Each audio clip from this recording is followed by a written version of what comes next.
is a process of decisions podcast.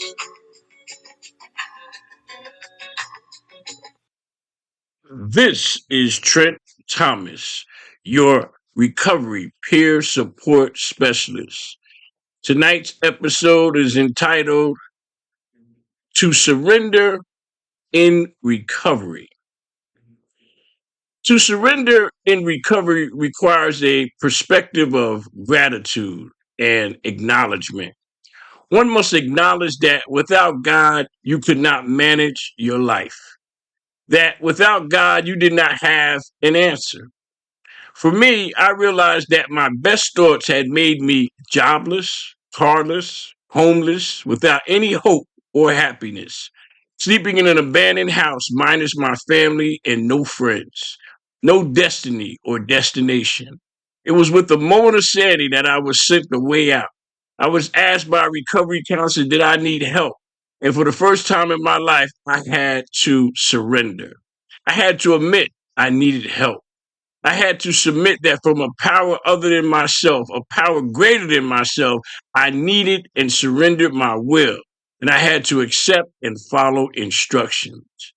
I had to submit and admit I did not have the answer.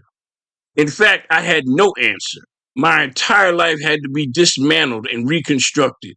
If I was Superman, I was hit with a truckload of kryptonite and was totally disarmed. No strength, no fight.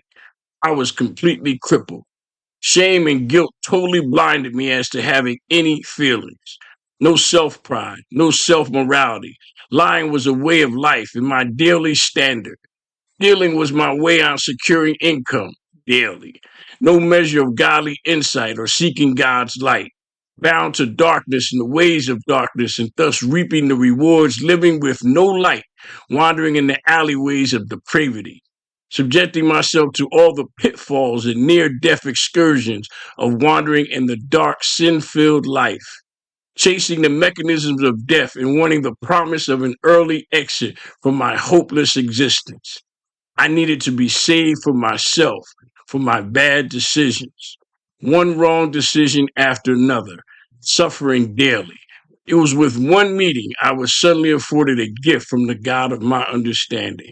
I was granted the gift of hope. I was given the light of a new reality, a method and means to move beyond my meaningless existence. With the truth from someone I did not know, I was afforded the insight of hope, a hope that what worked for him could work for me, a pathway of instruction initiated and sustained by the God of my understanding. All I had to do was surrender, admit that I did not have the solution, and have faith in a God of my understanding that could and would save my miserable life. I had to surrender to save my life. I had to give up and give it to God. I had to let go of the steering wheel and turn over my direction to my God. There is no recovery without God. It was God who saved my miserable, hopeless life.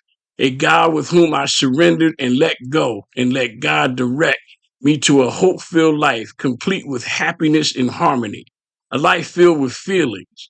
Today I feel love. I love and I am loved. Today I no longer run from my feelings, but rather I feel what I need to feel, deal with it, and then move on. Today I live life on life's terms. I have learned how to live a sober life. I plan everything. I begin and end each day with a conversation with the God of my understanding, thanking him each new day for the opportunity to just do better, be better, make better decisions, and get more rewards and less consequences. I embrace each new day as a gift from a loving, caring God, a God who saw fit to save a wretch like me. I surrendered for the opportunity to just do better. This is Trent Thomas from Recovery is a Process of Decisions podcast. Please leave your insightful comments on transnetrecover.com/podcast. And please follow me on Facebook and Instagram. Thank you.